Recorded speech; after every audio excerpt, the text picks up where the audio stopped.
Hello guys, আসসালামু আলাইকুম। Welcome back to my YouTube channel. তো গাইস, আপনারা সবাই কেমন আছেন? আশা করি সবাই খুব ভালো আছেন। আলহামদুলিল্লাহ, আমিও খুব ভালো আছি। তো গাইস, আমি আজকে আপনাদের মাঝে নিয়ে চলে এসে নতুন একটি খুবই মজাদার রেসিপি নিয়ে। আজকে আমি আপনাদের তৈরি করে দেখাবো কলা দিয়ে লস্যি।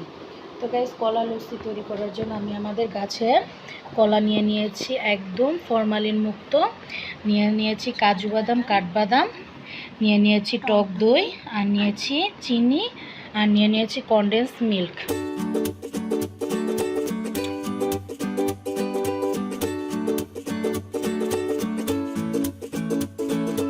তো গাইস, লস্যি তৈরি করার জন্য আমি ব্লেন্ডার নিয়েছি। তো যাদের বাসায় ব্লেন্ডার নেই তারা হাতেও করতে পারেন।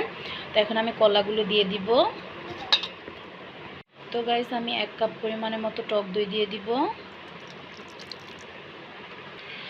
দিব স্বাদ মতো চিনি। তো গাইস, এখন আমি 1/2 কাপ পরিমাণ পানি দিয়ে দিব।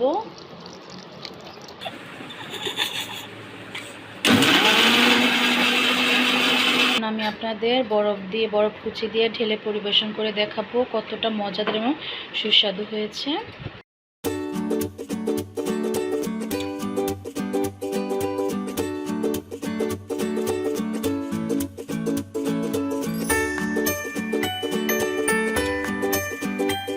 তো গাইস, এই গরমের মধ্যে এই লস্যিগুলো খেতে খুবই মজা লাগবে। তো আপনারা অবশ্যই বাসায় ট্রাই করবেন এবং আমাকে জানাবেন।